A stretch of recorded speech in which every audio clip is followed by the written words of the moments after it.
자, 그러면 경제 대공황 넘어가기 전에 아까 이제 못 풀었던 문제 좀 풀어볼게요. 기출 문제 이제 좀 풀어볼게요. 246페이지 펴보세요.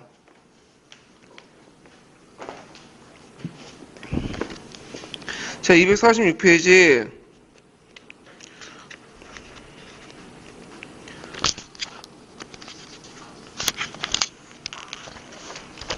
자, 1번 문제 보죠. 1번 문제.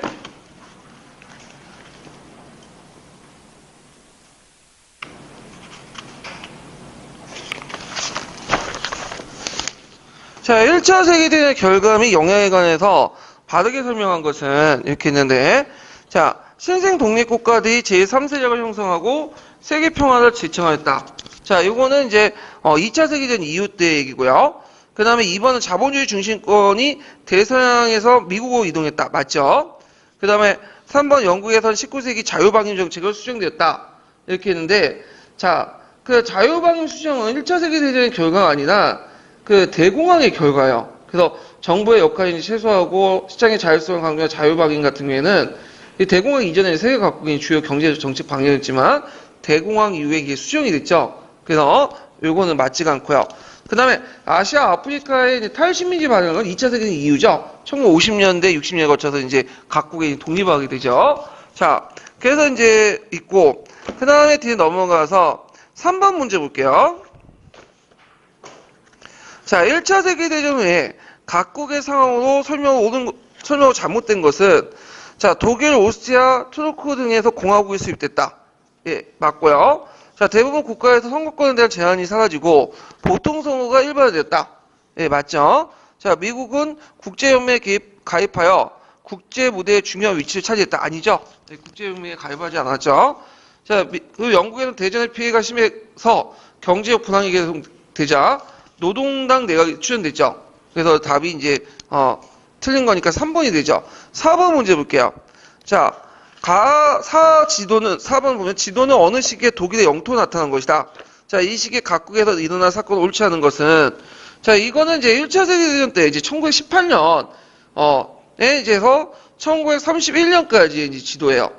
이 역사 서양사 지도죠. 그래서 이제 되게 간정기 시기하고 이제 하는데, 이거는 이제 그 간정기 때 여러 이제 일으킨 사건들 이제 보면 되는데, 관련된 사실들 쓰면 되는데, 옳지 않은 거니까, 자, 1번 영국에서 노동당이 처음 집권했다. 맞고, 자, 프랑스가 보통 선거권이 남녀에게 평등에 주어졌다. 1946년에 주어진 거죠. 틀렸죠, 이건요. 자, 러시아에서는 소비에트 사회주의 공화국의 영방이 수립되고, 자, 트로크에서는 무스타카 칼말이 공화국을 세워 근대화 개혁을 하게 되죠. 그리고 이탈리아에서는 노마 진군을 통해서 무솔리니 이끌었던 파시스트 세력이 권력을 장악했다. 맞죠? 그래서 무솔리니 권력을 장악한 건 몇 년이죠? 1922년이에요. 1922년, 그러니까 대공황 이전이죠. 그리고 참고로 이제 히틀러가 정권을 장악한 건 뭐죠? 1933년이죠. 그러니까 22년에다 11년 더 하시면 돼요. 그냥 이건 대공황 이후의 사건이죠. 이것도 꼭 기억을 해두세요. 예전에 기출에 언급됐던 거니까. 자, 그래서 이제 이렇게 해서 이제 문제는 이제 풀어봤고, 그 다음에 총괄평가도 이제 좀 풀어볼게요. 자, 271페이지 34번 문제 볼까요?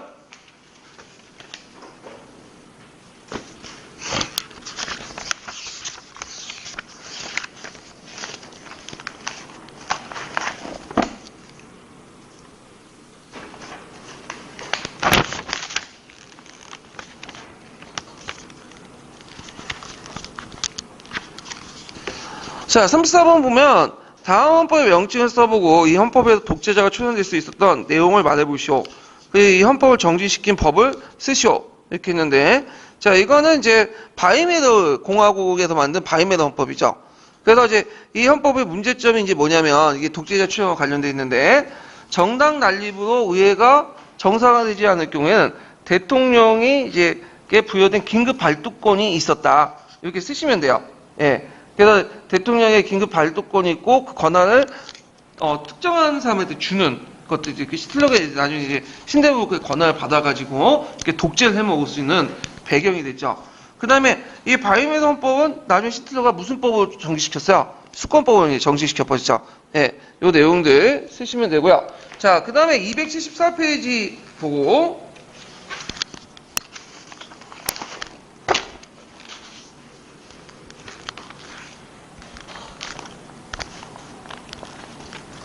자, 여기 보면 이제 다음은 1차 세계대전 이후에 독일에 관련된 자료다. 작성 방법에 따라 답안을 작성해 보시오. 자, 여기 보면 이제 자료 A는 배수시아 조약과 관련된 것이고, 그 다음에 이제 여기 자료 B 부분이 있고요. 바이에른 공화국이 있죠. 자, 거기 기획 조치와 관련된 독일의 군사작전 실시 배경과 목적을 쓰시오. 자, 독일은 어떤 형태의 잠수함을 만들어 치덕해서 닿는다. 자, 그거는 무제한 잠수함 작전의 배경과 목적을 쓰시면 되죠. 그러니까 유포트 같은 것도 이제 만들어갖고, 그 당시, 독일이, 그 당시 연합국으로부터 제해권을 장악한 상태에서 필요한 물자를 조달할 수 없었고, 또 해외 식민지가 상실되니까, 그 당시 군수 물자를 승송하는 연합군 성범을 공격을 하게 되죠. 예. 자, 이런 것들 쓰시면 되고, 그 다음에 이제, 거기 니은의 내용이 이행되지 않자 프랑스 정부가, 취한 조치를 쓰시오. 자, 배상금 제도 안 갚으니까 어떻게 했어요? 그 당시 프랑스 정부가, 룰을 점령했죠. 룰을. 예. 그 공업적인 룰을 점령했고, 그 다음에 이제 바이에른 헌법. 네. 약점 두 가지. 비례대표제의 원칙에 따라 무순한 군수정당이 난립하게 됐고, 그 다음에 정부 기능이 원활하지 못했다는 거. 그 다음에 정당 난립 후 의회가 정상화되지 못할 경우에는 대통령의 부여는 긴급 영어 발동권을 남용될 가능성이 있다. 민중의 인기 없는 독재자가 추론될 수 있는 길을 열어놨다. 뭐 이렇게 쓰시면 될 것 같아요. 자, 그 다음에 요때 이제 헌법 전후에 바이에른 공화국이 극우와 극자로부터 공격을 계속 받게 돼요. 그래서 극우 세력이 대표적인 세력들이 카프 복통이에요. 그다음 극자 세력은 독일 공산당이 이끌었던 스파르타쿠스의 반란 이렇게 이제 쓰시면 되겠죠. 그래서 스파르타쿠스단의 반란. 스파르타쿠스단은 반란은 어디에 있는 거예요? 스파르타쿠스 반란은 로마에 있었죠. 네. 그래서 이제 이거에 영향을 받아가지고 스파르타쿠스단의 반란 이렇게 쓰시면 되고요. 그 다음에 이제 무해폭동은 극우폭동이죠. 히틀러가 해서 거기다 더 추가해서 쓰시면 될 것 같아요. 자, 그래서 이제 이렇게 해서 이제 한번 받고 그 다음에 278페이지 잠깐 펴보세요. 이거 한 문제 더 풀어볼게요.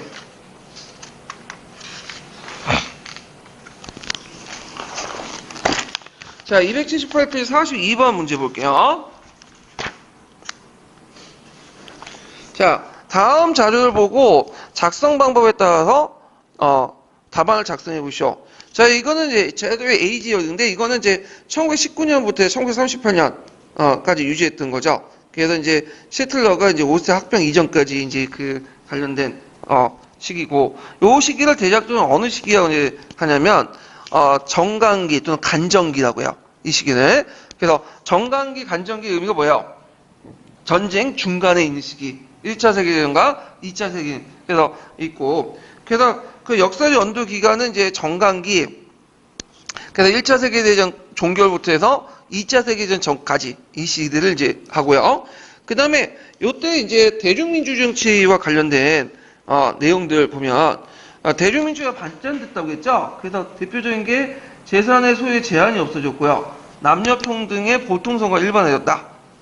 그래서 이제 이런 내용들 이제 쓰시면 될 것 같아요. 자, 그 다음에 자료 B에 반영된 개념. 자, 자료 B에 있는 개념은 복지국가 내용이야. 그래서 복지국가 개념이 확립됐다고 했죠, 국가가. 빈곤은 개인의 책임뿐만 아니라 사회적 책임이 있고, 사회 모든 구성원들이 인간의 품위를 유지할 수 있는 생활의 관리를 가지고 있다. 복지국가 개념이 등장했다. 복지정책은 이미 19세기 때부터 등장했어요. 영국과 독일을 중심으로요.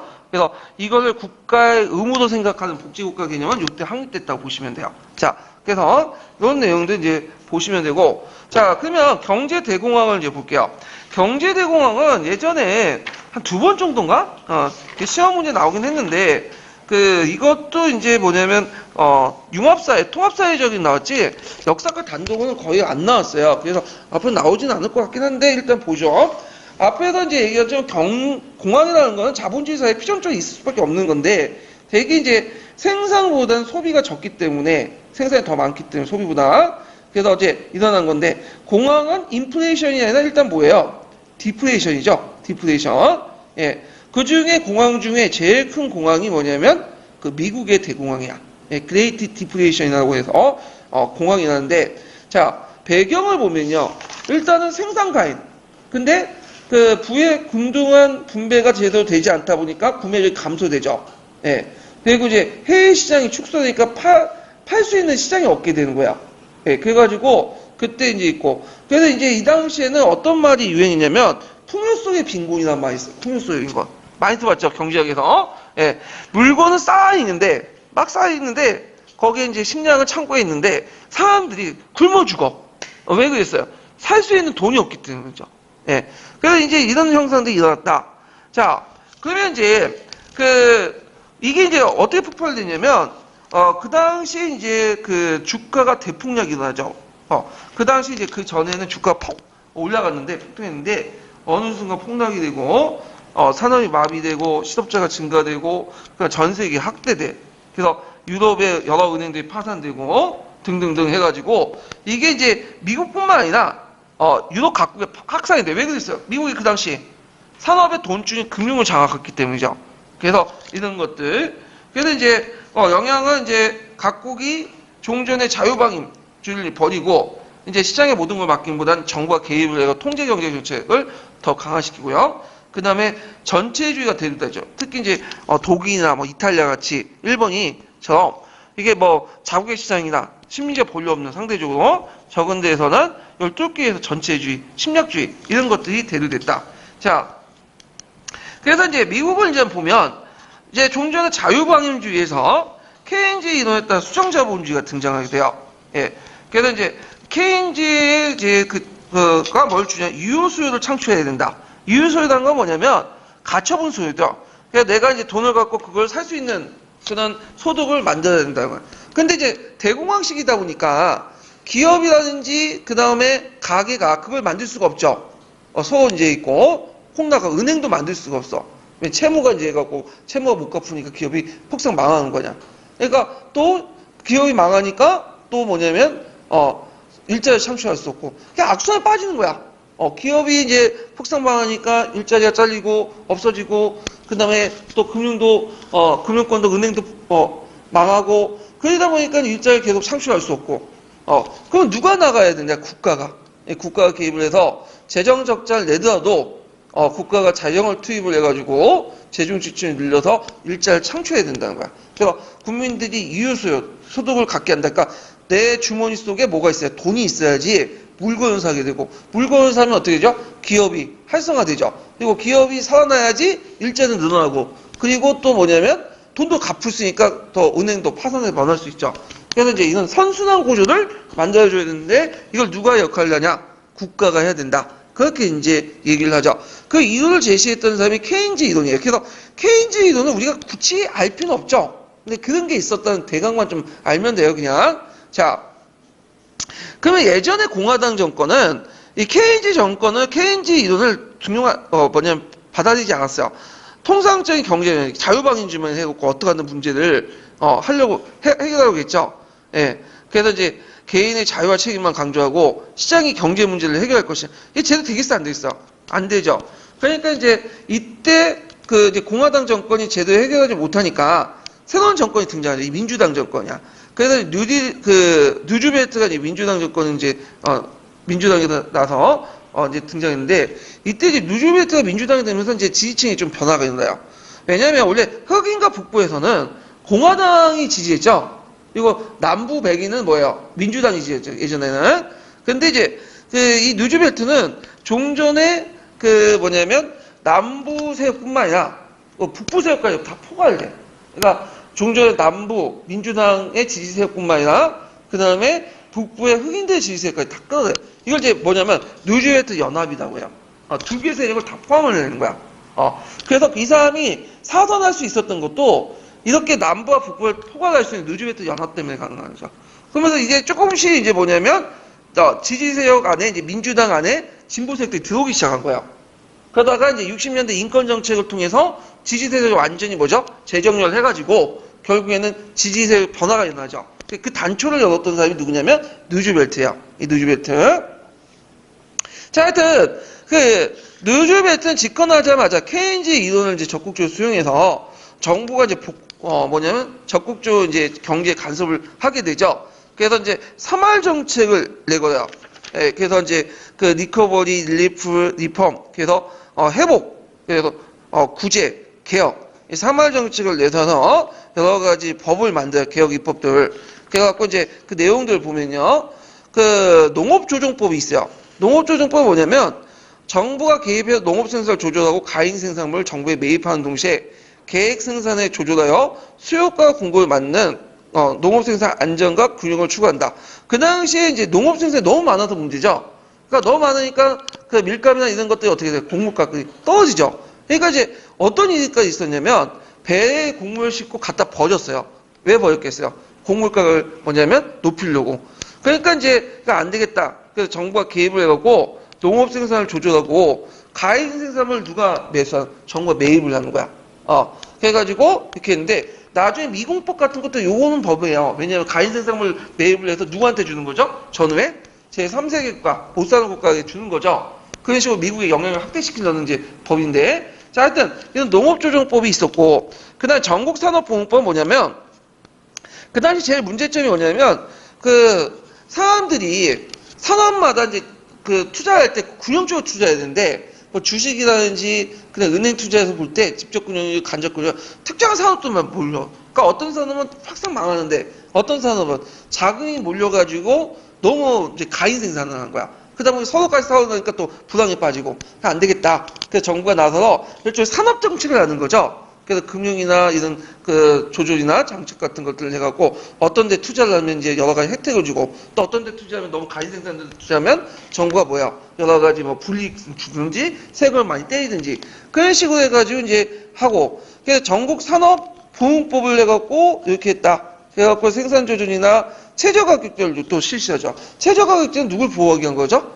생산자들 보호하기 위한 거죠. 그다음 반대 소비자를 보호하기 위한 건 뭐예요? 최고 가격제죠.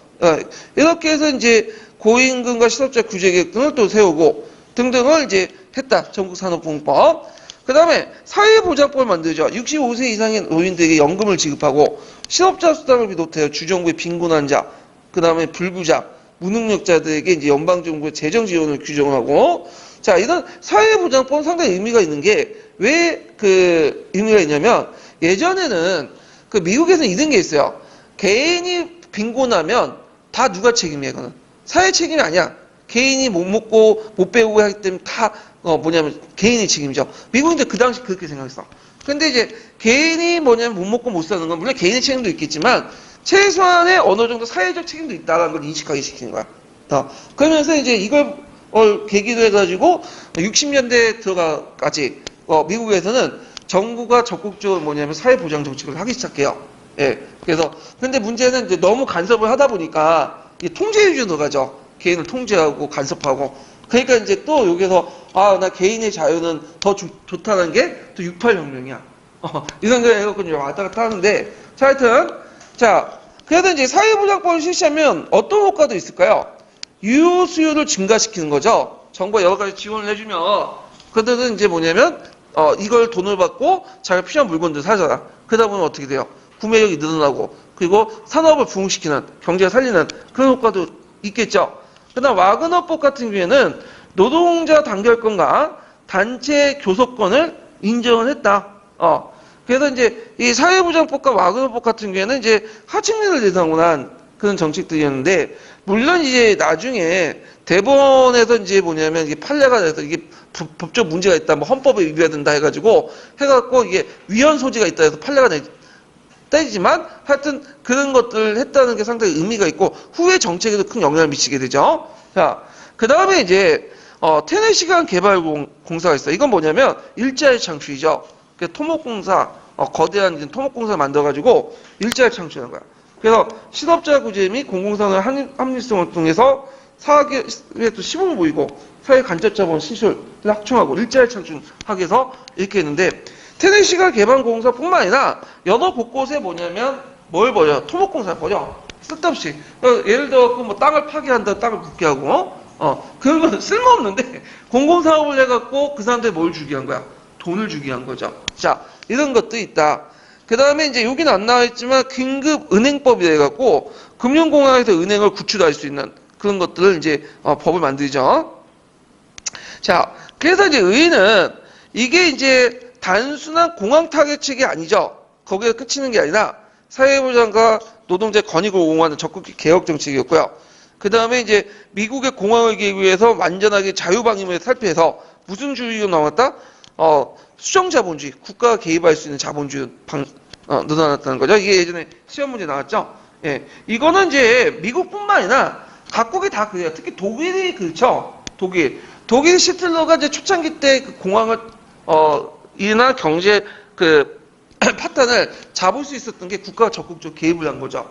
예, 그래갖고 이제 개입을 해서 대규모 토목공사를 만들죠. 뭐 고속도로를 넣고 지금 아우토반도 다 시틀러가 만든 거야.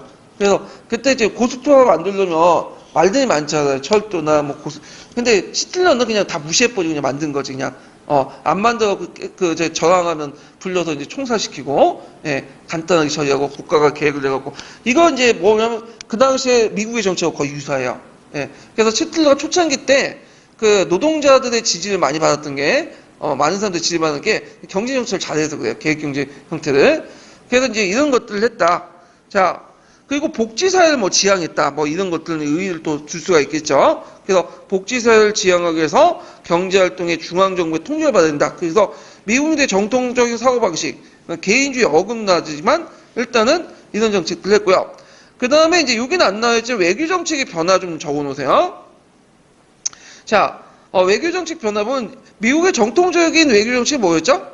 고립주의였죠. 그래서 고립주의를 버리고 국제협조로 지향하는 동시에 라틴 아메리카 나라에 대해서 강압적인 태도를 버리고 공동의 안전과 복리를 추구하는 선린 정책을 추구했다. 선린 정책. 선린이 뭐예요? 선린은 이웃 있는 여러 나라와 뭐냐면 관계가 좋게 해준다. 선린. 예전에 미국은 라틴 아메리카를 뭐냐면 자기의 뒷마당 정도 생각했거든. 그래서 이제 자기 정권에 구미에 안 맞는 정권이 등장하면 쿠데타 일으키고 정복시키고, 그래갖고 이제 이런 선린 정책을 통해서 뭘 깨하려고 했냐면, 우리가 이제 보통 분류경제라고 아시죠? 예, 그래서 파운드 분류기니, 그 다음에, 파운드 분류기나, 그 다음 프랑 분류 같은 것들 했잖아요? 그래서 이제 영국이나 프랑스 같은 분류경제를 했죠. 분류기라는 것은 이제 뭐냐면, 모국하고 식민지 간에 하나로 내거는 묶어가지고, 분류를 쌓고, 간세장을 만들어 놓고, 뒤에 이제 영외 나라들의 차별을 둔 거죠. 그런 식으로 이제 경제공학을 탈피하려고 했는데, 미국도 마찬가지예요. 미국도 근데 문제는, 미국은 상대적으로 식민지가 별로 없죠? 근데 준식민지가 있잖아. 어디야? 남미죠, 남미. 그러니까, 남미하고 미국 시장을 하나 묶어가지고, 달러 분류를 설립하려고 했어요. 그래서 이제 이런 정책들이 이제 선린 정책이라고 하는 정책으로 나타나는데, 엄밀히 말하면 이제 이것도 하나의 이제 제국주의 정책이긴 하긴 하는데, 이런 것들을 통해서 이제 공항을 탈피하려고 했죠. 그래서 이제 이때 또 선린 정책에 볼 수 있는 대표적인 게 쿠바를 독립시키고요. 쿠바가 예전에 스페인 미서 정책 때 넘어왔잖아요, 미국이. 쿠바를 독립시키고, 그 다음에 필리핀을 10년 이후에 독립을 약속하겠다고 또 약속을 했어요. 10년 이후에. 예. 그래서 선린 우호 정책들을 펼쳐서 뭔가 경제공항을 탈피하려고 했고, 고립주의 벗어나려고 했다. 이런 것들 좀 기억을 해주시면 돼요. 자, 그 다음 다른 나라의 대응을 볼게요. 자, 경제공황이 일어나니까 좀 상대적으로 선진국이었던 영국과 프랑스는 아까 말한 분류경제를 실시했죠. 분류경제라는 건 그 밑에 있죠. 동국과 식민지 하나 묶어서 경제권을 만들고, 그리고 그 내부의 영내권에서는 자원과 시장을 독점해서 자급자족적 경제구조를 형성한 거야. 그리고 그래서 영국 같은 경우에 자치형과 식민지를 하나 묶어서 파운드 분류, 미국은 남아메리카를 묶어서 달러 분류, 그 다음 프랑스는 그 아프리카와 그 식민지를 묶어서 프랑 분류를 만들었죠. 그래서 미국이나 영국과 프랑스는 이런 식으로 돌파를 할 수 있었어요. 근데 상대적으로 식민지도 별로 없고, 그 다음에 자국 시장도 좁은 그 독일과 이탈리아, 일본은 어떤 식으로 자국 중심의 어떤 경제권 확대에 의해서 대의 침략을 했다. 그래갖고 이제 이런 식으로 뭔가 대공황을 확대하려고 했죠. 예. 근데 이거는 이제 하나의 이제 뭐냐면 배경이 될 수 있는데, 그들의 침략 정책을 뭐냐 합리화시킬 수는 없죠. 자, 하여튼 이런 것들 이제 같이 기억을 해주시고요. 거기에 인민전선이라는 데가 있는데, 이 프랑스 같은 경우에 예전에 한번 말처럼 그 당시 이제 그 프랑스는 그 여러 정당들이 난립됐다고 했죠. 그래갖고 그때마다 거국일치 내각 해가지고 그 여러 뭐 좌파 내각, 좌파 연합 내각, 우파 연합 내각 이런 식으로 이제 정권이 유지되고 있네. 자, 이때 이제 프랑스 대공황 때 우익세를 상당히 몰락을 했어요. 그래서 자익들이 이제 중심에 인민전선 내각이 수립됐어. 그래서 인민전선 내각의 주요 내용은 뭐 40시간의 노동제 실시, 단체 고속화 확립 등 노동자 생활 개선을 추구하고, 그 다음에 식민지 국가들과 분류공제를 형성해가지고 그 뭐냐면 이 상황을 대공화 극복하려고 했다. 예. 그래서 인민전선 내각에 좌파도 있지만 상당수 뭐냐면 좀 중도파 세력도 되게 많아요. 그것은 이제 그 당시 반파쇼 연맹이 형성됐다고 했죠. 코미트는 지시받아갖고 이런 것들 같이 연계시켜서 보시면 될 것 같아요. 예. 그래서 이제 이런 것들을 이제 같이 기억을 해두시고, 자 그러면 이제 관련된 기출 문제를 이제 풀어볼게요. 잠깐 인민전선 여기 있네요. 예. 그래서 이제 있고 잠깐 인민전선 내용을 좀 더 설명할게요. 그 뒤에 있으니까. 자, 인민전선은 이제 프랑스가 좌파 중심의 어떤 내각을 얘기하는 건데, 그래서 이제 거기에 일부 우파, 중도파 세력들이 들어갔다고 했죠. 그래갖고 인민전선을 견성했다. 레옹 브룸이라는 사람이. 그리고 이제 그 당시 그 파시즘 세력이 나치즘 세력이 강했던데, 이거 극우 세력들이죠. 대표적인 세력이 누구냐면 앙시옹 프랑세지 세력이에요. 이거 외워두세요. 예전에 시험 문제 나왔죠. 통합적 민족주의에 관련돼 갖고. 앙시옹 프랑세주인데, 자, 이 앙시옹 프랑세주는 나중에 이제 비시 정권에 협력하고 나치 정권에 협력함으로써 어떻게 돼요? 몰락하게 돼요. 이것은. 하지만 그 당시에는 대표적인 국민전선, 지금 그냥 국민전선 극우 세력 중에 하나였다. 이렇게 기억을 해두시면 될 것 같아요. 자, 그 다음에 관련된 기출문제를 풀어볼게요. 대공과 관련된 248페이지 보세요.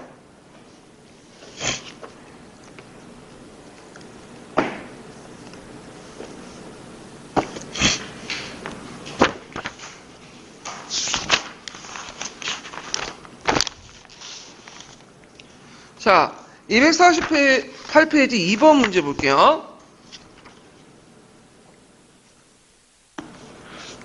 자, 1920년대 후반에 세계 경제공황에 대한 각국의 대응책이 옳지 않은 것은 이렇게 했는데, 자, 미국의 뉴딜 정책, 영국의 파운드 블루, 그 다음에, 있고, 독일의 3B 정책은 아니죠. 1차 세계 배경이니까.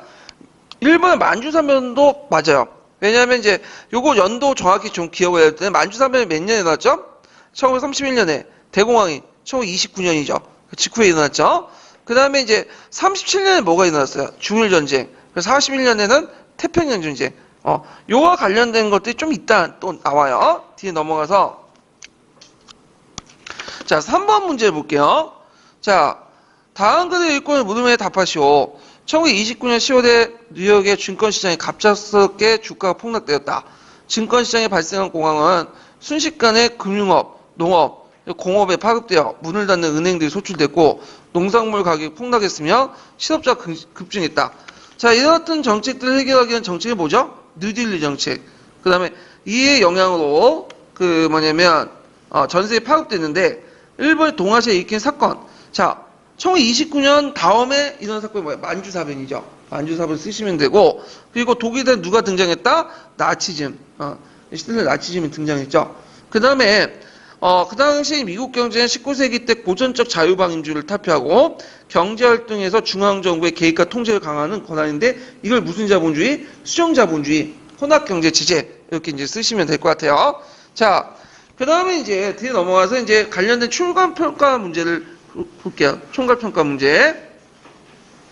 자, 271페이지.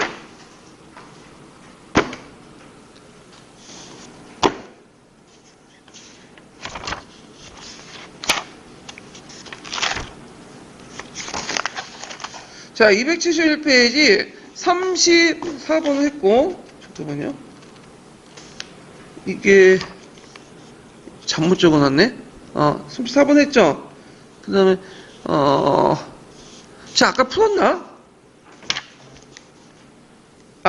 274페이지가 있고, 271페이지, 잠깐만요. 34번,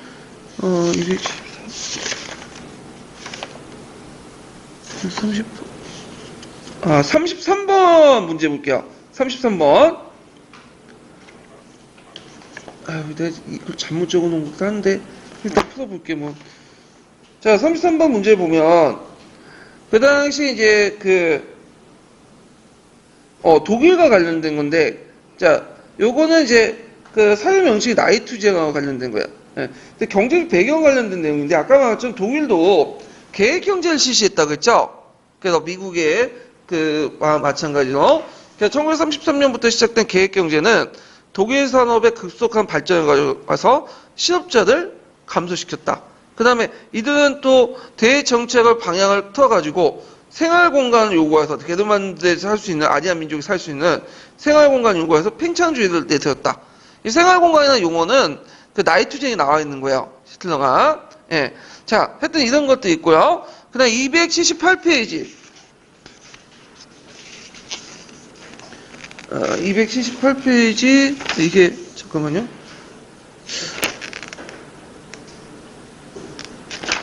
내가 이게 적어놨긴 했는데.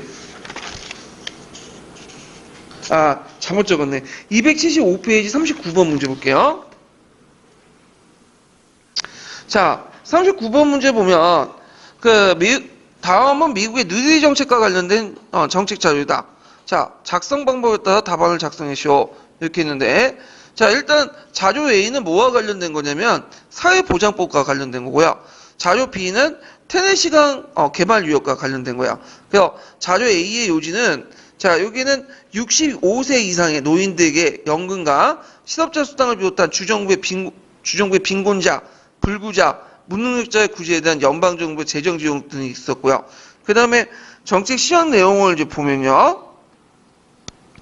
자, 뉴딜 정책에서 이제 비정책을 통해 시행했던 것은 뭐냐.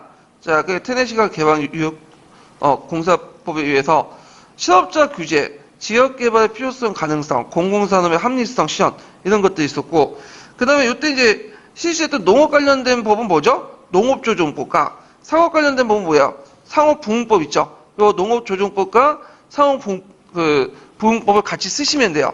예. 그리고 이제 그 외에도 대공화과 관련된 내용들, 제가 이제 뉴딜 정책 관련된 내용을 몇 문제 만들었는데, 각각 찾아서 이제 보세요. 예. 자, 그 다음에 이제 뒤에 넘어가서 이제, 인민전선을 보기 전에, 잠깐 한 문제 더 풀게요. 269페이지 보면, 제가 적어놓은 건데, 30페이지 잠깐 볼게요. 30페이지. 269페이지 30분 문제. 30분 문제. 자, 다음은 미국의 누리 정책의 일부다. 가와 나에 대한 법안의 명칭을 각각 써보시오. 그리고 이와 같은 법들이 제정된 경제적 배경을 말해보고 법안에 반영되어 있는 경제정책 방향을 서술해 보시오. 그리고 그 당시 미국 정책, 외교 정책 방향 변화를 두 가지 말해보시오 있는데, 자, 가는 이제 뭐와 관련된 거냐면, 이건 전국 산업부흥법이고요. 나는 농업조정법이에요. 예. 그래서 경제적 배경은 이제 정통적인 자유방임적을 포기하고 정부 지출을 늘고 대규모 공공사업을 일으켜 구매력을 높이는 방향으로 경기를 회복하려고 했죠. 일자리 창출 같은 것들도 하고, 자, 대외정책 변화는 종전의 고립주의를 묶어서 국제 협조를 염두에 두고 라틴 아메리카에서 선린 외교 정책을 했죠. 그걸 통해서 이제 라틴 아메리카와 미국을 하나로 달라보려고 묶으려고 했죠. 예. 그래서 하여튼 이런 것들을 했다. 이런 것들을 이제 쓰시면 될 것 같아요. 자, 그래서 이제 이렇게 해서 이제 한번 풀어봤고, 전체주의 대조와 이제 이탈리아 파시즘에 대해서 이제 얘기를 해볼게요.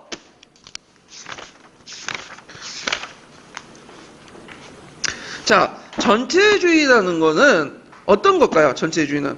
전체주의라는 것은 1차 세계대전 이후에 등장했던 그 정치체제인데, 개인의 권리와 이런 것보다는 집단의 어떤 것들, 이익을 더 추구하는 거야. 집단과 전체의 이익을. 그래서 이제 주로 구구 세력들을 이제 얘기하는데, 독일, 이탈리아, 그 다음에 나중에 이제 얘기했지만, 스페인, 이런 지역에서는, 등장했죠. 그래서 독일의 그 나치즘, 이탈리아 파시즘, 스페인의 프랑코 장군 이렇게 해가지고, 근데 극자에도 있어요. 이게 뭘까요? 스탈린이죠. 스탈리니즘도 이게 일종의 전체주의의 어떤, 내용이죠. 그래서 이제 이 전체주의라는 것은 그 당시 대공황, 1차 세계 대공황 이후에 탄생된 것들로서 나중에 침략전쟁의 원인이 되었다. 그래서 1차 대전 이후에 독일, 이탈리아 경제적 위기나 자본주의, 사회주의, 공산주의에 대한 부정, 이 증오 이런 것들이 나타났고 전체주도 형태로 그 다음에 정당 정치를 부정하거나 일당 독재 체제, 당과 국가 조직을 결합해서 국민의 생활을 국가에 통제하는 절대적 전체 의지, 누수의 일반 의지를 이제 이런 식으로 왜곡시켜서 해석을 하거나 이걸 또 전체에 봉사한 걸 최고 덕우 삼았다. 그래서 개인의 어떤 권리나 이런 것들 다 무시했다는 거야. 예. 자, 대표적인 게 이제 나치즘, 파시즘 이런 것들인데 보통 나치즘, 파시즘 하면 이제 뭐냐면 이걸 같이 묶잖아요. 예. 근데 이제 넓은 의미에서 이제 같이 묶지만 좀 좁은 의미에서는 다른 의미야. 나치즘은 뭐와 관련된 거죠? 독일과 관련된 거죠. 독일. 파시즘은 이탈리아와 관련된 거죠.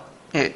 그러면 나치즘과 파시즘의 비교를 볼게요. 예전에 이게 기출문제에 관련된 내용이 나왔어요. 자, 일단은 나치즘은 이제 정치인용어 극단적 민족주의와 반지성주의에 입각한 전체주의적 독재체제에서 이탈리아 파시즘과 유사해요. 근데 다른 점이 있어. 뭐냐면 나치즘은 파시즘에 비해서 더 독재해요. 그리고 파시즘에 없는 인종주의가 있어. 그러다 보니까 나중에 유태인 대량학살과 박해해놨죠. 참고로 무솔링은 그 시틀러 인종주의 정책에 대해서 유태인 탄압 정책에 대해서 별로 안 좋아했어. 이 사람은. 예.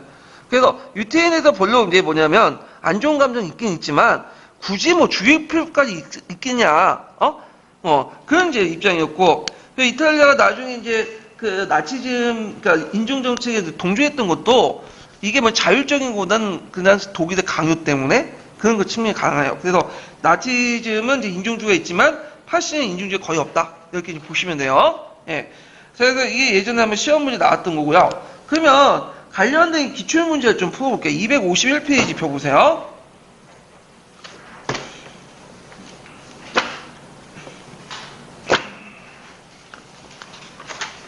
자, 251페이지 1번 문제 볼게요. 1번 문제.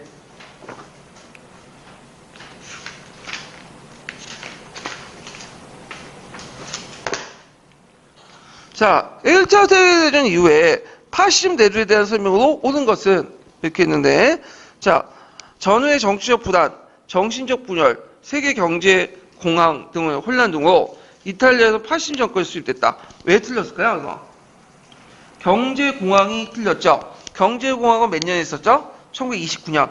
근데 이에 반해서 이제 이탈리아 파시즘 정권에 등장한 22년 이렇게 있죠. 그래서 이게 안 맞고 그다음 파시즘 운동은 초기에 사회주의 지지를 바탕으로 민족주의와 자유주의 세력을 약화시키는데 성공했다. 자, 파시즘 운동이 그 사회주의를 지지받은 건 아니죠. 예, 그 사회주의를 이제 비판했던 세력들이죠. 물론 무솔링은 젊었을 때 사회주의자였지만 나중에는 사회주의 버리고 파시스트로 바뀌죠. 원래 극자 극우는 잘 전환이 돼요. 그래 지금도 그렇잖아요. 주사파였다가 지금은 누나이트 계열로 이렇게 넘어가는 그런 경우인데, 자, 하여튼 그 다음에 이제 3번을 보면 독일의 파시즘이 이탈리아 파시즘에 영향을 받아 운동을 정했으나 더 체계적이고 극단적이었다. 맞죠? 특히 인종주의 경향이 되게 강했고, 그 다음에 에스파냐에서는 누가 집권했죠? 프랑코 장군이 집권했죠. 그래갖고 이제 이탈리아 독일에 이제 지원을 받고 이제 집권을 했는데, 자, 그래서 이제 에스파냐에서도 독일과 이탈리아 경우와 마찬가지로 합법적 의회 선거를 통해서 파시즘 정권이 수립된 게 아니라 이건 뭐예요? 프랑코 장군이 공화국을 뒤엎고 접근한 거죠. 쿠데타에 반란을 일으켜가지고. 예.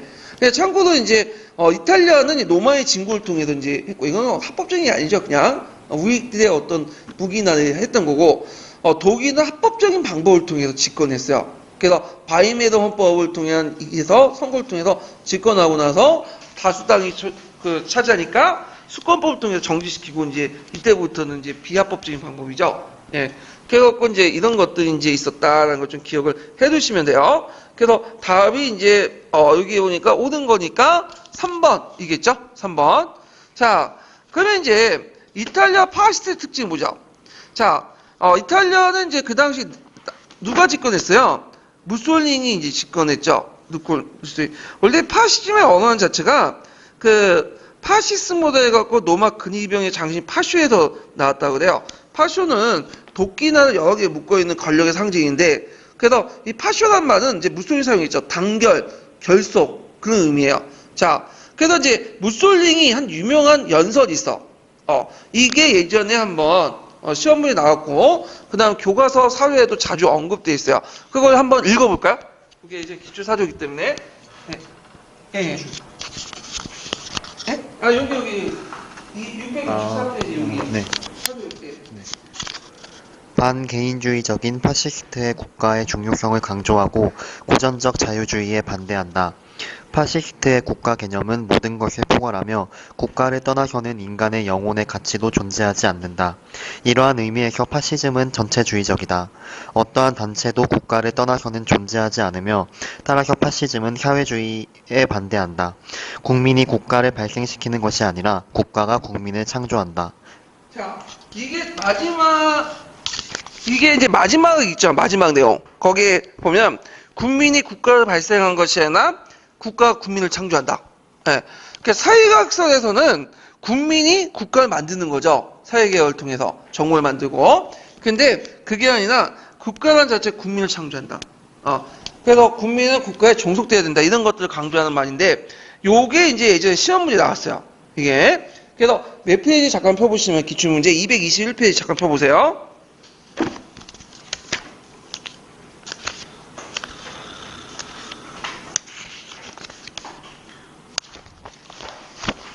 자, 221페이지 보면 이제 6-3번 문제 볼까요? 6-3번 문제.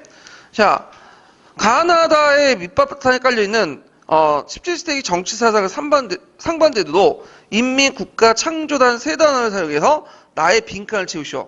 자, 이거는 이제 뭘까요? 국가가 국민을 창조한다. 인민을 창조한다. 이렇게 쓰시면 되겠죠. 거꾸로는 뭐야? 국민이 국가를 발생시킨다. 인민이 국가를 발생시킨다인데, 이거는 사회계약서이고, 근데 이제 이에 반해서 인민이 국가를 창조하는 게 아니라 국가가 국민을 창조한다. 인민을 창조한다. 이걸 쓰시면 돼요. 예. 그래서 이제 있고, 그 다음에 이제 뒤에 넘어서, 자, 이탈리아 전체주의 배경을 볼게요. 자, 일단은 베르사유 체제의 불만. 그래서 달마티아를 얻으려고 했지만 얻지 못했죠. 그래서 다누치라는 그 민족 시인이 의원국을 조직해서 그 포메를 점령한 달마티아의 주요 도시였던 포메를 이제 점령하는 그런 것도 있었고, 자, 그 다음에 이제 그 달마티아는 이제 여러분들 알다시피 이제 연해안에 있던 도시들이죠. 예.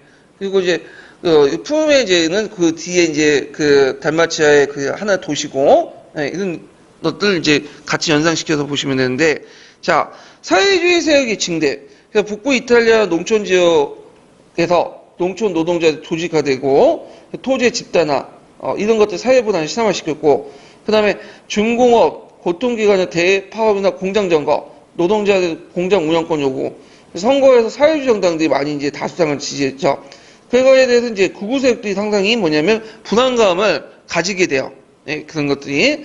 자, 경제적으로 자원이 이탈리아는 빈곤했고 부진했고 산업이 부진했고 실업자가 많았다.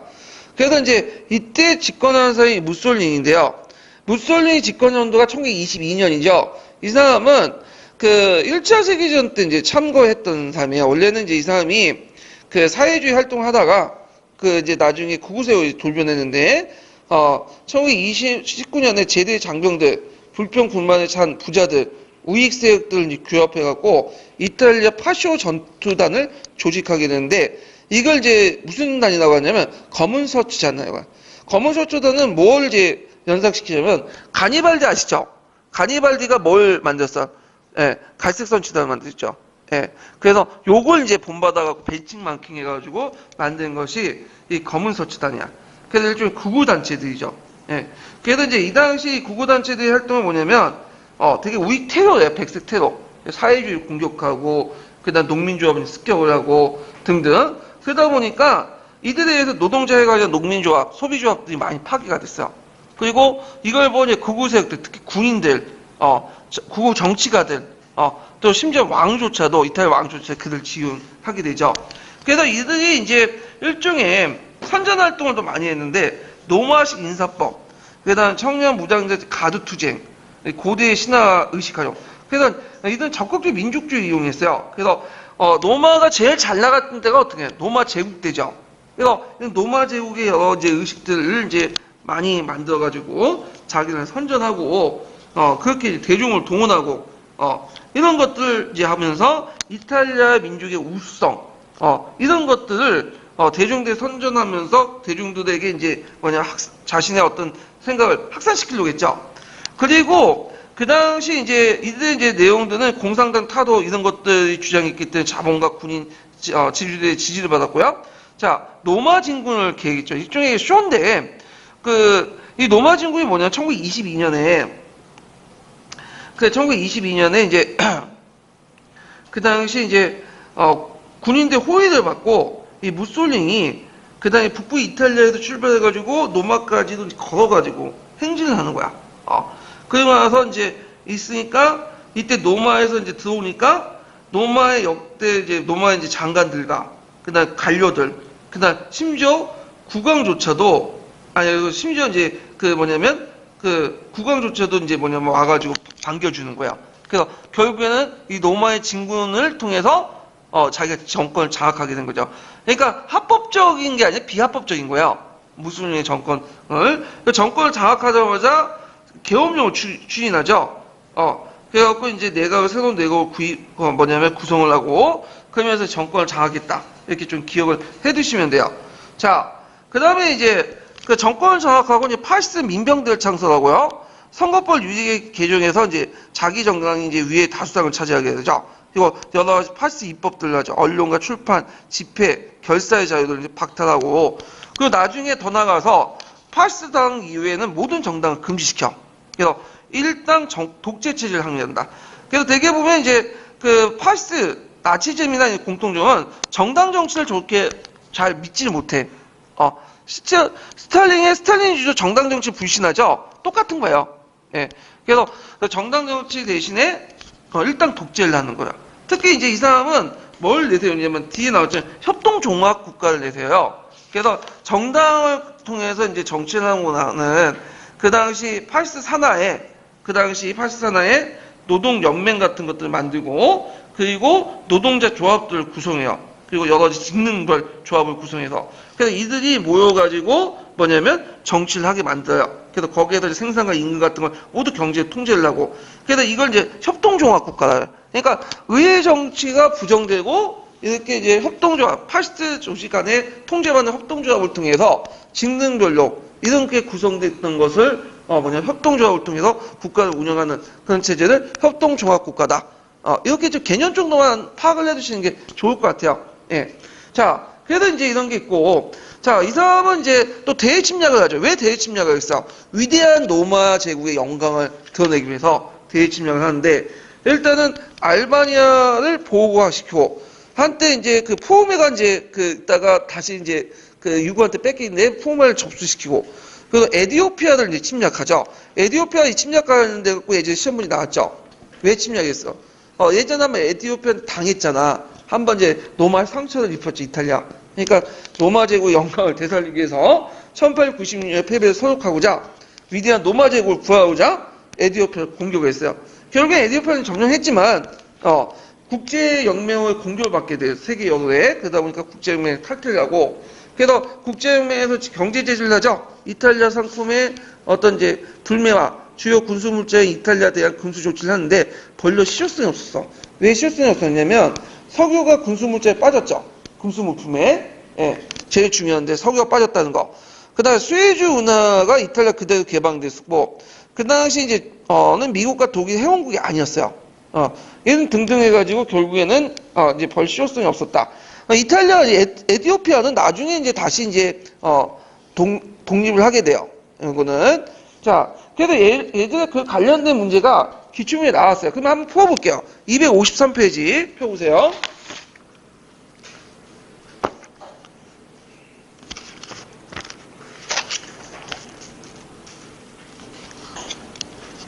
자, 6번을 보면 가와 나에 들어갈 나라 이름을 순서대로 쓰시오. 이렇게 있죠. 1920년에 들어와서 유럽은 배슈 체제에 대해서 평화가 찾아온 듯 했다. 그러나 세계는 경제공학의 발생으로 다시 위기가 빠져들었는데 이에 대한 타겟으로 1930년 되면 군국주의 또는 전체주의 국가들이 무력 침략을 도발했고 일본은 만주를 그 다음에 가는 뭐를? 가는 어딜까요? 예, 가는 이탈리아가 에티오피아를 공격했죠. 그래서 이탈리아는 이미 1896년에 아프리카 에티오피아를 침공했지만 아두아 전투에서 패배한 경험이 있죠. 그래서 로마 제국의 부활을 주장한 무솔리니를 중심한 파시스트는 그때의 굴욕을 싣고 자국의 경제적 위기를 극복하고자 침략전쟁에 나섰다. 이렇게 쓰시면 돼요. 자, 그래갖고 이런 것도 있고, 그 다음에 이제 나트랑 협약을 맺게 되죠. 그래서 바티칸 도시국가를 독립시키죠. 바티칸을 도시국가로. 그래서 그 당시 로마가 그 이탈리아와 로마 교황과 사이가 안 좋았어. 왜냐면 이탈리아 통일하는 과정에서 로마 교황들을 이탈리아 국가로 다 편입시키잖아요. 예. 그래서 사이가 안 좋았는데 그때 이제 나트랑 협약을 맺고 무솔리니하고 그다음 교황과 화해를 하죠. 그리고 그 당시 교황은 이탈리아 왕국 그냥 포기하고 대신에 바티칸이나 조그만 동네 있죠. 세계에서 제일 조그만 그 도시국가 이런 것들을 독립을 시키죠. 그리고 이제 카톨릭 국교화를 선포하고 대신 교황을 포기하고 등등등. 서로 맞교한다고 보시면 돼요. 그래서 교황은 그 이때부터 이제 이탈리아 파시즘 전까지 유착이 있어요. 그래서 일본이 교황을 건드리지 못했죠. 카톨릭은 건드리지 않았던 게 삼국동맹 안에서 교황은 그 당시 누구부터 지원을 받은 거야? 파시스트 정권에서 지원을 받았죠. 그래서 후대에 그것 때문에 욕을 먹어요. 이게 교황이 그때 파시스트에 저항하지 않고 협력함으로써 자신의 실속만 챙겼다. 뭐 이렇게 이제 욕을 얻어먹긴 하는데, 자, 하여튼 이런 것들 이제 좀 같이 기억을 해주시면 돼요. 자, 그러면 관련된 기출 문제 좀 풀어볼게요. 273페이지 3번 문제 볼게요. 기출 문제가 아니라 총괄평가네요. 총괄평가. 기출 문제 풀어갖고 총괄평가 273페이지.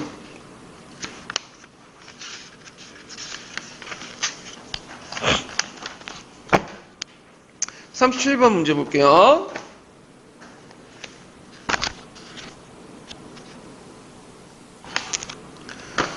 자, 다음 자료를 읽고 작성 방법에 따라 답안을 작성해 보시오. 자, 자료 A에 보면, 자, 이탈리아, 에티오피아 간의 전쟁의 상태가 완전히 끝났다. 따라서 이탈리아 국왕, 에티오피아 국왕, 그리고 그 후계자들은 식민들 사이의 영원한 평화와 우호 조약을 가져올 것이다. 자, 이탈리아는 주권을 가지고 독립된 국가인 에티오피아 제국의 독립을 유보 없이 절대적으로 승인한다. 자, 자료 B는 이제 파시스트 국가의 개념은 모든 걸 포괄하며 국가를 떠나서 인간과 영혼의 가치를 존재하지 않는다. 어떤 단체가 국가를 떠나서 안 되며 뭐 가 등등 있는데 이건 있고 자료 A와 이제 관련된 것들은 이제 뭐냐면 아디스 아바바 조약이에요. 아디스 아바바 조약. 1896년에 이탈리아 에티오피아가 한번 깨졌죠. 그래서 이제 아디스 아바바 조약을 맺게 됐다. 아디스 아바바는 뭐와 관련된 거죠? 이거는 아디스 아바바는 지금의 에티오피아 수도죠. 예. 자, 자료 B는 무솔리니 연설이고요. 자, 그러면 기획의 전쟁 배경을 이제 보면 이거는 무솔리니 집권할 때 이제 전쟁이 아니라 제1차 그 전에 이제 에티오피아 전쟁인데 수에즈 운河가 개통되니까 홍해 연안에 에툴리아가 중요한 거점이 되죠. 그래서 에툴리아를 이제 얻게 된 이제 이탈리아는 에티오피아를 보호고 만들고 있어요. 이게 무슨 말이냐면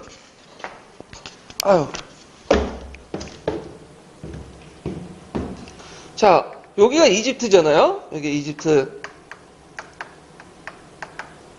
이쪽에 시나이 반도 쪽 있고, 이 이집트가 이제 시나이 반도 중에 뚫려 있는 게 수에즈 운하죠. 수에즈 운하가 이제 이쪽 그 인도양 쪽으로 나갈 때, 이 이집트하고 아라비아 반도 사이에 좁은 해협을 이제 통하게 되는데 이걸 홍해라고 해요. 홍해. 그 홍해에 이집트 외에도 여러 국가들이 있어요. 홍해 연안에. 그 중에 이제 이집트 남부 쪽에 뭐가 있죠? 수단이 있죠. 수단. 그 다음에 여기에 보면 이제 남쪽에 에툴리아라는 곳이 있어요. 이게 에툴리아라는 거 잠깐만. 갑자기 기억이 안 나네. 엘리트라는. 자, 이집트 남쪽에 엘리트라는 곳이 있어요. 엘리트라. 그래서 그 배를 타고 요쪽으로 들어가면 수단을 거쳐서 엘리트라 거쳐가지고 그 인도양 쪽은 빠져나가거든요. 홍해에서. 그 엘리트라는 이제 해안가에 있었던 거고 내륙 국가로서 뭐가 있었냐면 에티오피아가 있었어. 그러면 이 엘리트와를 이제 이탈리아가 장악을 하게 된 거예요. 그러면 이탈리아 장악하면 그 베오에스턴 어디까지 장악하는 게 좋겠어요? 에티오피아를 장악하는 게 낫겠죠. 그래서 공격했다 당한 거죠.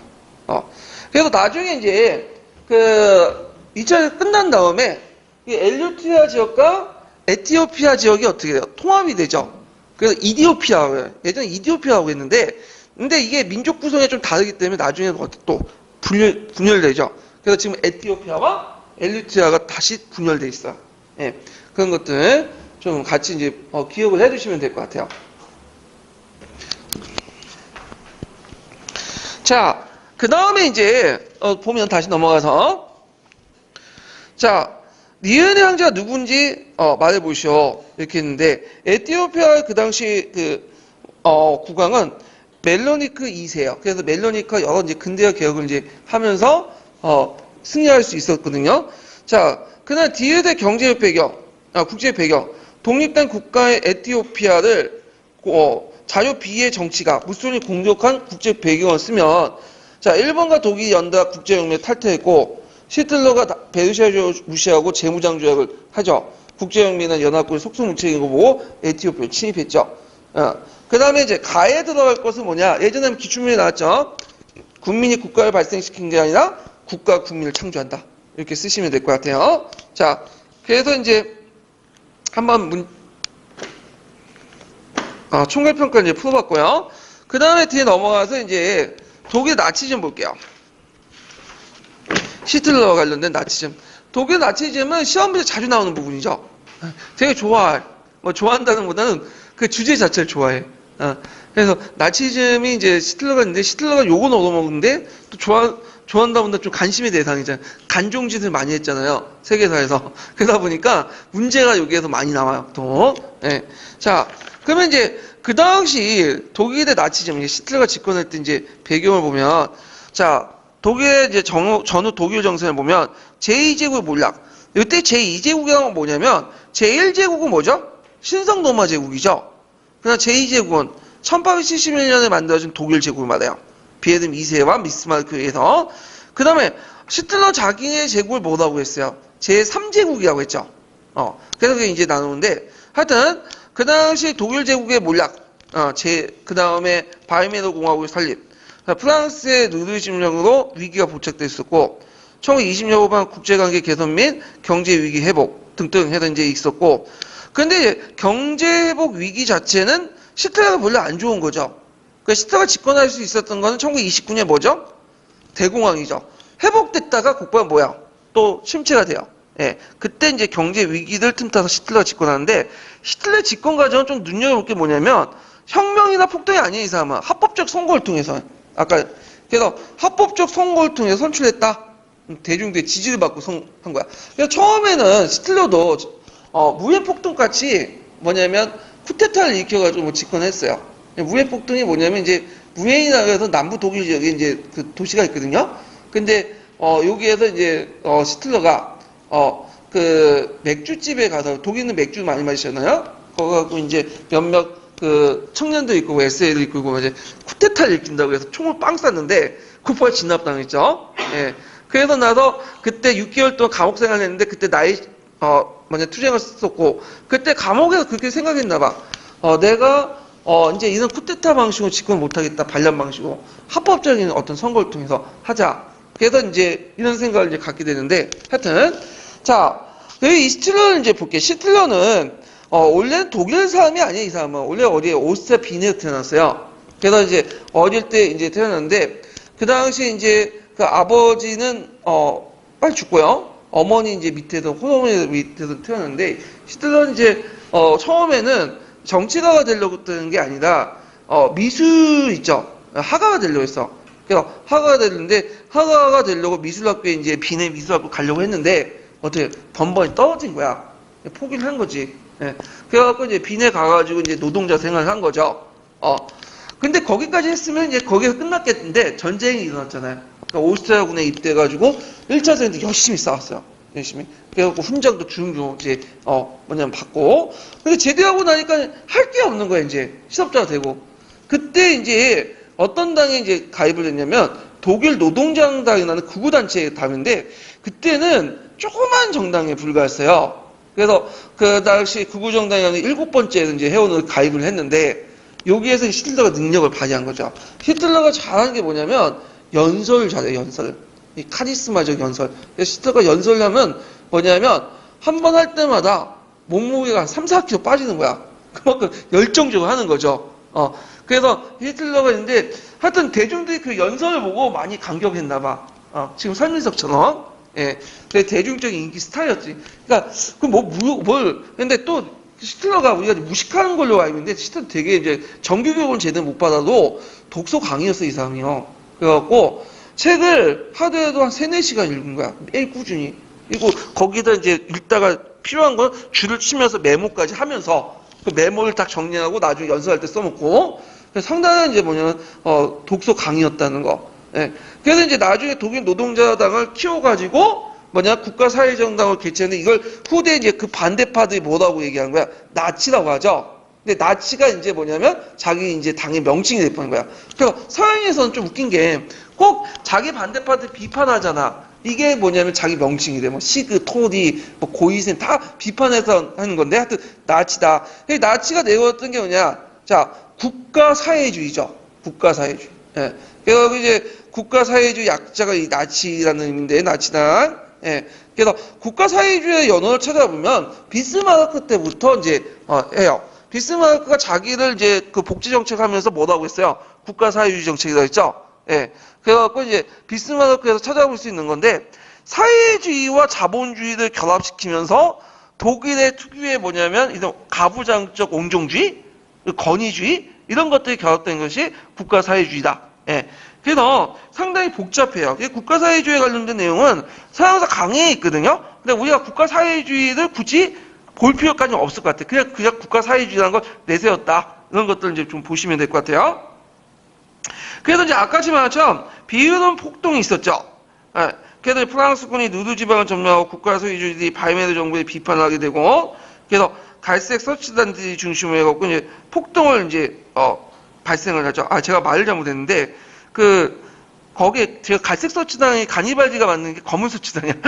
헷갈렸어. 예, 검은 서치단이야. 좀 수정해 주시고. 그래서 갈색 서치단 SA를 동원해가지고 했는데 진압을 했고 그때 이제 히틀러가 감옥소에 썼던 게 나이투쟁이고 그래서 합법적인 선거를 통해 정권장을 기도를 했죠. 그래서 결국에는 이제 조그만 정당이었는데 히틀러가 이제 정권을 장악할 수 있었던 것이 뭐였죠? 이 당시 대공황이 났죠? 예, 대공황. 예. 그 다음에 이제 여러 이제 내용이 있는데 잠깐만 이 수권법은 그 밑에도 좀 놀리세요. 이게 내용이 수권법 제정이 있는데 수권법 제정을 어디로 하냐면 이게 여기가 들어가는 게 좀 맞지가 않아. 히틀러 집권은 그 가정이고 저희 나치당의 정책 있죠. 거기에 이제 수권법을 좀 집어넣으세요. 예. 거기 옆에 나치당 정권 있죠. 수권법. 5번에서 이제 수권법을 적거나 수권법. 여기서 이동을 좀 해주세요. 예. 자. 그러면 이 사람이 이제 권력을 이제 장악할 수 있는 배경은 뭐냐면 아까 말했처럼 히틀러의 타고난 운변술. 그 다음에 이제 여러분들 이제 나치 깃발 있죠. 하케크로이츠 갈고리 십자가. 이런 것들을 사용해서 이제 있고 그걸 촬영한 행동부대 SA죠. 근데 SA가 나중에 이제 좀 커지니까 나중에 탄압을 해요 또 자체적으로 없애고 새로운 이제 그게 SS 시뮬러라는 이제 있거든 게슈타포라고 하는 거죠. 나중에 SA를 조직을 제거하죠. 그 다음에 스텔라 대중과 연설인데 이것이 또 라디오 같은 대중매체를 이용하게 돼. 라디오 같은 있죠? 널리 알려지게 되고 그래서 이런 것들 반유대주의와 또 결합돼가지고 이제 먹혀들기 시작한 거야. 우리가 왜 당했냐? 등에 칼을 찔렸다. 그 등에 칼을 찌는 건 누구냐? 유대인이다. 유대인이라고 하면 다 먹혀 들어가. 그 당시에 반유대주의가 상당히 강했는데 예전에 한번 그 관련돼서 이제 시험문이 나왔는데 이거 좀 이따가 설명하고요. 자, 그러면 이 사람의 지지 기관은 뭐냐면 노동자 계층들은 3인당을 지지했어요. 정통적으로. 그러니까 부류자 계층은 정통 보수주의 정당을 지지했죠. 근데 예매한 중간층에서는 지지 정당이 없는 거야. 그것을 이제 중간층과 소시민층이 누굴 지지한 거야? 나치를 지지한 거죠. 나치를. 그래서 이 부르주아 계층들은 초창기 때는 그 나치에 대해서 별로 안 좋아했어. 왜냐면 나치가 반사회주의도 내세웠지만 또 반자본주의를 내세워요. 초창기 때는. 근데 나치가 이제 집권하다 보니까 집권하려면 돈이 필요하잖아요. 정치의 의미. 그러니까 이 당시 그 자본가가 이제 처음에 뭐냐면 반자본주의였지만 자본가 협력태도 같이 보이게 돼요. 그러면서 이제 사회주의 위기의식을 가진 그 부르주아 계층들이 이제 나중에 나치도 지지하게 돼요. 그래서 이제 그 당시 나치는 중상층을 매개로 해가지고 그 부르주아 계층들을 포함시키고 그 다음에 일부 노동자 계층들도 지지를 받고 집권하게 돼요. 경제공황 이후에. 예, 그렇게 해서 이제 딱 합법적인 방법을 통해서 집권했다고 보시면 돼요. 예. 자, 그러면 나치즘에 등장한 경제주의 이거 별표 하나 쳐보세요. 이거 예전에 시험 문제 나왔죠. 경제 대공황. 그 다음 중산계층과 그 다음 중소농민층의 공황 여파로 안정감이 상실되고 나치스를 이제 지지하게 되고 나치들 공상주의 배격하고 사회주의에서는 옹호, 경제 계획으로 실업자 그 감소, 생활과 향상과 안정 제공. 아까처럼 그 독일은 이제 나치가 초창기 때는 경제 개발 잘했다고 했죠. 그래서 아우토반도 뚫고 그다음 계획 경제고 이제 일자리 창출하고 그러다 보니까 노동자들도 이제 지지를 하게 돼요. 나중에 처음에 지지 안 했다가 그래서 이제 노동자들에게 국민차를 이제 뭐냐면 선사한다고 모든 사람들이 이제 국민차를 가지고 노동자의 국민차를 가지고 피서를 가라 여름 휴가를 그래갖고 만든 게 이제 뭐냐 국민차가 폭스바겐 아시죠? 딱정머리 차 이런 것들을 만들어가지고 보급시키고 그래서 이제 처음엔 지지를 받아 그때까지는 좀 괜찮았어. 그래서 만약에 독재를 하더라도 그 정도까지 했으면 나치 그 히틀러가 이제 최후의 정말 그렇게 맞지 않을 텐데 히틀러가 또 대외 정책을 좀 약간 팽창 정책을 하면서 문제가 생긴 거죠. 반유대 정책하고요. 자, 그러면 나치 등의 이제 정책을 볼게요. 자, 나치는 청소년 운동을 조직했죠. 그래서 각급 학교와 그다음 대학에 청소년 나치 이데올로기를 이제 무장을 하게 하고 그다음에 공상주의 배격하고 사회주의에서 옹호하고 적극적인 또 간섭 통제 정책을 했고요. 그다음 노동조합과 고용조합회를 해산하고 그 국가 통제 노동 전선을 건설하게 되고요. 그다음 계획 경제로 독일의 산업 발전과 실업자를 감소시키고 생활 안정과 안전을 제공했다. 그래서 이제 이렇게 이제 경제 정책과 관련돼서 있고요. 그다음에 이제 그 인종주의를 제시했죠. 이거 나중에 좀 얘기할 텐데 유대인 박해 정책. 그다음에 배후시 체제 폐기, 반게르만주의, 식민지 재분배 등을 요구했고요. 그다음에 제3제국의 생활공간 요구. 요때 제3제국은 누굴 의미하죠? 히틀러가 건설한 제국을 말하죠. 1제국, 2제국, 그다음 제3제국. 신성로마 제국, 그다음에 독일 제국, 그다음에 히틀러 3제국. 이렇게 이제 볼 수가 있죠. 그래서 얘네들은 이제 생활공간에 대한 요구는 어디에서 나오냐면 그 밑에 나이투쟁에 나와요. 그럼 나이투쟁이 이제 예전에 시험문이 나왔는데 이 나이투쟁의 이제 주요 내용을 이제 보면 이런 거야. 자, 나이투쟁은 이제 첫째 인종주의 입각에서 이제 그 썼는데 이 나이투쟁이 왜 중요하냐면 이 히틀러 나이투쟁에 있는 내용들이 히틀러가 정권 장악한 후에 그대로 이제 시행이 돼요. 그러니까 히틀러가 이제 특징이 뭐냐면 말과 행동 일치하는 사람이야. 그러니까 우리가 언행일치하면 되게 좋아하잖아요. 그러니까 예전에 MB나 박근혜 볼 때 언행일치가 꼭 좋은 건 아니에요. 예, 말과 행동이 되게 일치했던 사람인데 이 사람은 이제 논리가 뭐냐면 내가 생각하는 게 내 생각이 아니라 이제 히틀러의 생각이에요. 예, 히틀러는 이제 인종별로 이렇게 여러 가지 나눠. 자, 제일 위에 있는 게 뭐냐면 아리안 민족이야. 아리안 민족. 이 아리안 민족은 게르만 민족 중에 제일 순수한 활동이에요. 그래서 일단 키가 185 이상이 돼야 되고, 그 다음에 눈은 파란색 눈이고요. 그 다음에 흰색 피부에, 그 다음에 이제 백색, 이제 노란색 아니 노란색 머리 이런 것들 아리안 민족의 전형적인 거죠. 체격도 크고. 자, 그 다음에 이제 그 있고, 그 밑에 있는 민족이 이제 뭐냐면 슬라브족들이야. 슬라브족들. 야, 이게 게르만 민족도 이제 어깨 보면 이제 포함될 수 있겠는데, 아리안 민족은. 근데 아리안 민족을 써야 돼요. 예. 슬라브족들. 이 슬라브족들은 열등 민족이죠. 열등 민족. 러시아 동유럽 쪽의 민족들. 이들은 뭐냐면 노예 계층이죠. 노예 계층. 그래갖고 이제 그 슬라브족들이 생활 공간을 몰아내고 슬라브족들이 사는 곳을 몰아내서 일종의 아리아 민족들이 정착할 수 있는 생활 공간을 만들어내는 거죠. 예. 그래서 이제 나중에 동유럽 쪽에 침략 전쟁을 하게 되잖아요. 예. 그 다음에 이제 제일 이제 뭐냐면 열등한 밑바닥 인종들이 뭐냐면 유대인들이죠. 유대인하고 또 여러분 집시라고 아시죠? 집시 막 돌아다니는 사람들 있잖아요. 예. 이들은 박멸의 대상이야. 살려둘 필요 없어. 슬라브족들 노예로 만들고 이들은 박멸의 대상이야. 그래서 이제 이런 정책들을 하고 그래서 이런 것들이 그게 반영되는데 자 예를 들어서 이제 히틀러가 전쟁하는 과정에서 프랑스 같은 경우에는 좀 뭐냐면 간대 상당히 영국에 대한 되게 호의적이에요. 왜 그랬어요? 얘네들은 게르만 계통이잖아. 게르만 그러다 보니까 좀 간대요. 물론 프랑스 라틴족이지만 일단은 좀 약간 문명화돼 있죠. 그러니까 근데 동부 유럽 쪽이나 저 러시아 지역은 완전 무시해버려요. 막 살상하고 죽이고. 왜냐면 무식하고 열등한 무슨 족이죠? 슬라브족들이죠. 그래서 그 당시 동유럽과 러시아를 개척한 것은 뭐냐면 뭘 확대시키기 위해서 아시아 민족의 생활 공간을 확대시키기 위한 정책이었다. 이렇게 좀 보시면 되고 나중에 유태인들도 뭐야 다 죽여버리죠. 학살하고. 예. 근데 이제 웃긴 거는 아이러니하게 히틀러 자체가 아시아 민족 자체가 아니야. 히틀러가 이제 키가 좀 작고 170 정도밖에 안 됐다고요. 게르만족들이 170은 작은 거야. 지금도 한국 키에서 작죠. 예. 갈색 눈가래. 그 다음에 이제 체격도 작고. 그런데 이제 자기는 아리아 민족들 이렇게 강조하고. 그래서 체격이 좋은 여자와 남자들을 합방을 시켜갖고 재생산, 출산을 하도록 이렇게 아리아 민족들 많이 만들어야 될 거 아니에요. 막 그런 정책들을 많이 했다. 네. 인종주의 정책들을 이제 많이 했다는 게 특징이 있나요?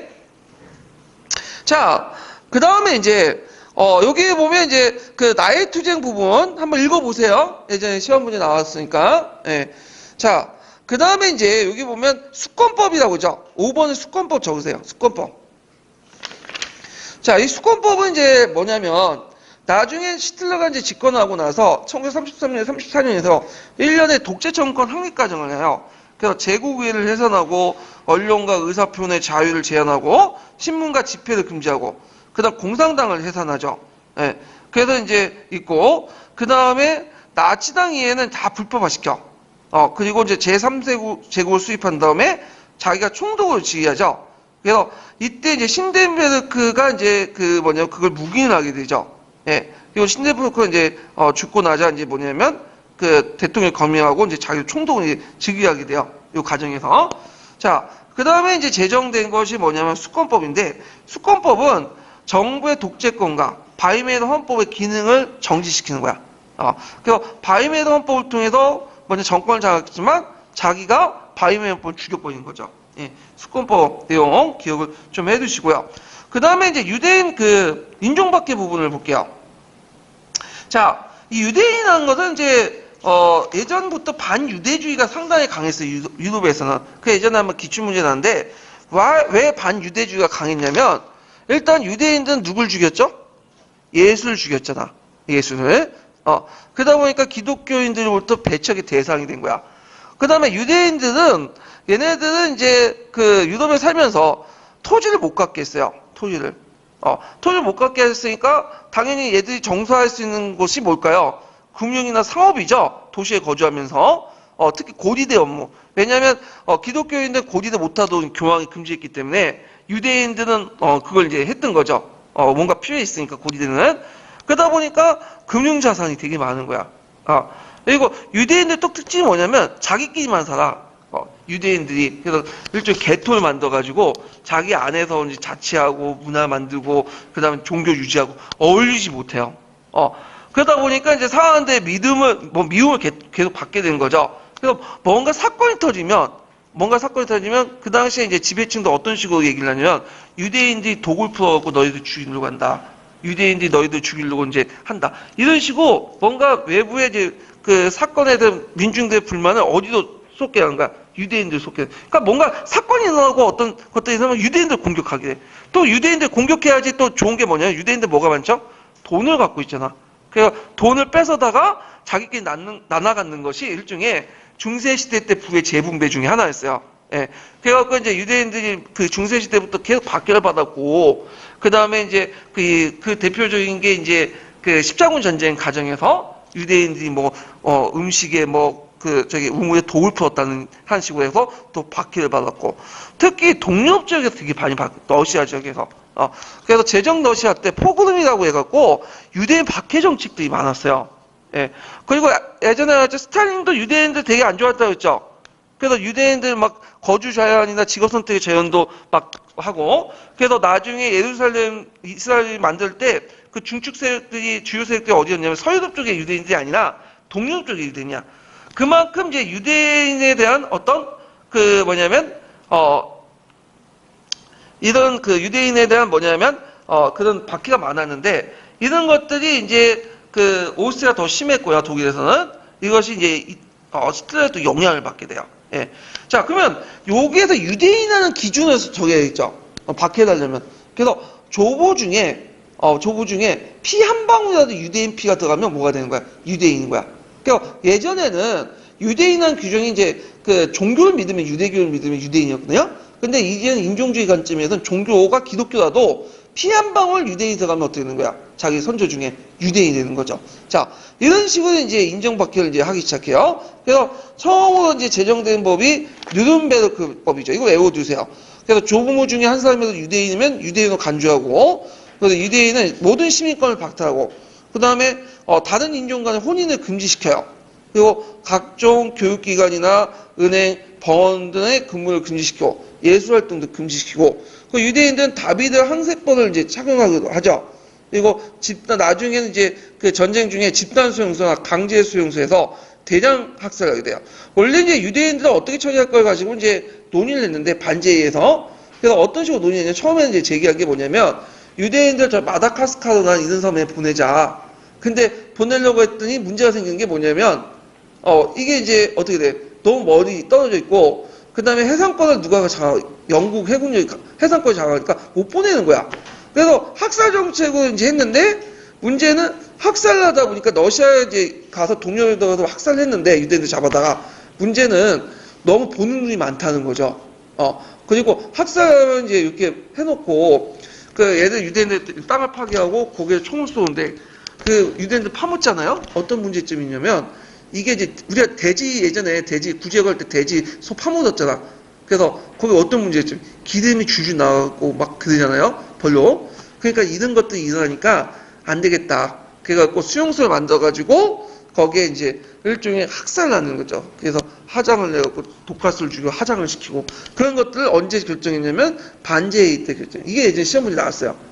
유대인 학살 정책에 대해서. 그래서 이제 아우슈비츠나 뭐 이런 이제 수용소를 만들게 되죠. 예. 그래서 이런 내용들 이제 좀 기억을 해두시면 될 것 같아요. 예전에 시험 문제 나왔기 때문에. 자, 그럼 유대인과 관련된 내용을 한번 볼게요. 기출문제 몇 페이지 보시냐면, 잠깐만요.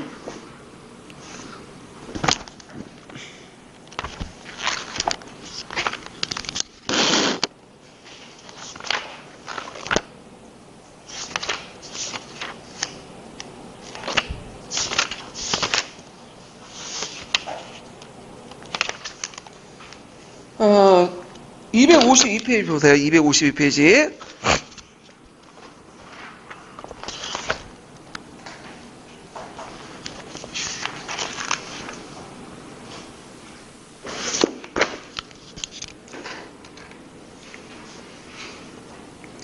자, 밀출증 이들에 대한 서술로 옳지 않은 것은, 중세 유럽의 기독교 세계에서 이들은 기독교를 적대한 자, 그 다음에 제의적 살인자, 우물에 독을 탄 자, 성체를 모독한 자, 세계를 지배한 도모한 자, 고리 대금업자로 묘사되었다. 이렇게 했는데, 자, 마르틴 루트는 유대인에 대한 그들의 거짓말에서 이들을 강용할 걸 주장했다. 요거는 이제 금방 눈치채면 나올 수 있죠. 여기 보면 유대인과 그들의 거짓말이라는 거는 유대인들 좋게 본 거야, 나쁘게 본 거예요? 나쁘게 본 거죠. 예. 그러니까 당연히 그들을 간용한다는 말 자체가 안 되는 거지, 지금. 그러니까 답이 금방 1번이 나올 수 있죠. 그래서 16세기 때 뭐 에라스무스, 뉴토 같은 선고자들도 유대인에 대해서 되게 부정적 시각을 갖고 있었어요. 그래서 이제 뉴토는 이거 유대인과 그들의 거짓말에서 유대인 해당들은 불태워 없어지며 불태우지 않는 것들은 먼지에 뒤덮어 타다 남은 찌꺼기와 돌멩이조차도 보이지 않게 된다. 그래서 이런 이들은 우리가 기독교임을 하나님께 보여드리기 위해서 하나님과 기독교의 명예를 걸고 행해야 된다. 이런 식으로 이제 얘기를 했거든요. 유대인에 대해 부정적으로 봤기 때문에 뭐냐면 제목만 봐도 이게 잘못된 건지 알 수가 있겠죠. 불가능이죠. 그 다음에 프랑스 혁명의 제형 국민에 대해서 그들에게 시민권을 부여했다. 예, 맞죠? 그래서 계몽주의자들은 종교 강요를 인정하면서 20년적 세계관을 갖고 있는데 유대인들에게 시민권을 부여했죠. 예. 그래서 이제 이런 것들을 좀 기억을 해두시면 될 것 같아요. 그러나 이제 모든 계몽주의자들이 유대인들 좋게 본 게 아니에요. 그러니까 볼테어 같은 사람은 그리스도의 불간용을 공격했지만 유대교 사교도 또 비난을 했어. 그렇게 종교의 간용을 외쳤던 사람들도. 그래서 이제 이런 것들이 있었다. 그리고 이게 드레푸시 사건 때 이제 잘 들어갔죠. 예. 여러분들 그 드레푸시가 유대인 아니에요? 그 다음에 3번을 보면 19세기 말 러시아에서 벌어진 포그롬의 희생지였다. 맞죠? 포그롬은 이제 그 러시아로 이제 유대인에 대한 어떤 조직적 약탈과 학살이라는데 19세기, 20세기 쪽까지 제정 러시아에서 경찰과 그의 앞잡이들이 유대인들 대량으로 약탈하고 학살했어요. 그래갖고 특히 알렉산더 2세 때 그 유대인들 많이 이제 죽였거든요. 그래서 그 과정에서 이제 5만 명에서 6만 명 정도 러시아를 떠났고 50만 명이 넘는 유대인들이 대규모 학살됐고요. 그다음에 소비에트 정권이 등장하고서도 유대인도 대규모 이제 탄압을 했고 또 2차 세계대전 때 독일군이 들어와갖고 또 유대인들 다 잡아다 죽였죠. 이런 등등. 그래서 이제 이런 것들 이제 포고는 그 당시 제정 러시아에서 유대인 탄압. 그래서 아까 얘기한 것처럼 이스라엘에서 건국자들이 되게 어떤 출신자들이 많다고 했죠? 동유럽 사회주의자들이 많아. 그 스탈린부터 탄압받고 예전부터 제정 러시아부터 탄압받고 건너온 사회주의자들 동유럽 중심의 사회주의자를 만든 국가가 이스라엘이에요. 예. 자, 그래서 이제 있고 그다음 영국은 1917년 벨푸어 선언에서 이들의 국가 건설을 약속했죠. 그래서 그 외무장관 벨푸어가 1차 세계대전 때 유대인들이 돈이 많으니까 유대인들 지원을 끌기 위해서 팔레스타인의 유대인에 위한 민족국가 수입을 동의한다고 발표했어요. 그래서 그때 이제 로스차일드가 있어요. 그 영국의 그 은행 유명한 은행가 시오니즘의 운동의 핵심이었는데 이들은 이제 지지를 이끌기 위해서 이들은 서한을 했고 근데 또 영국이 특징이 뭐냐면 팔레스타인에게 또 똑같은 거죠. 맥마은 선언을 통해서 했죠. 양쪽에 이중 약속한 거야. 영국 같은 경우에는 식민지를 통치할 때 얘네들이 머리를 되게 굴려요. 그래갖고 얘네들 특징이 가성비를 높이는 거거든. 적은 비용을 가지고 효과적으로. 그러니까 얘네들은 직접 군대를 파견하는 것보다는 주변에 있는 민족들을 끌어서 자기 편을 만들고 반대편을 공격하고 그리고 서로 약속하면서 이간질시키고 이런 걸 잘해요 영국이. 그래서 이런 정책도 있고 이게 나중에 팔레스타인과 이스라엘 분쟁의 배경이 되죠. 자, 그래서 이제 있고 그 다음에 1942년 반제회에서 이들 문제에 대한 최종 해결 방법을 논했다. 아까 총살을 시켰지만 파먹고 총살시키는 게 여러 가지 이제 남들 눈도 있고 그 다음에 불순물도 많이 나오죠. 기름 같은 거 많이 나오고. 그러니까 이제 효과적으로 깨끗하게 처리할 수 있는 방법을 생각하다 보니까 그 당시 수용소를 만들어서 독가스를 죽인 다음에 화장시키는 방법. 이걸 언제 정했냐? 반제 회의 때 정한 거죠. 예.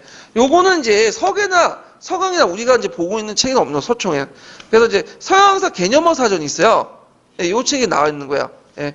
그래서 요거는 알고 때려 맞힌 것보다는 딱 보고 나서 딱 보니까 1번이 답인 거 금방 나오죠.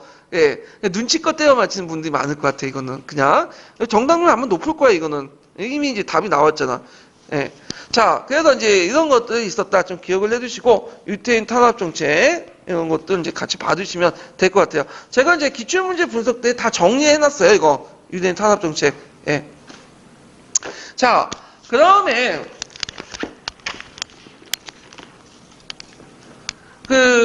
넘어가서, 이거 한번 더 풀어야 돼. 총괄평가 중에, 나 안 풀었네.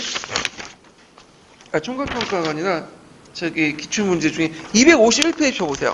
251페이지. 자, 2번 문제 볼까요? 2번 문제. 251페이지 2번 문제.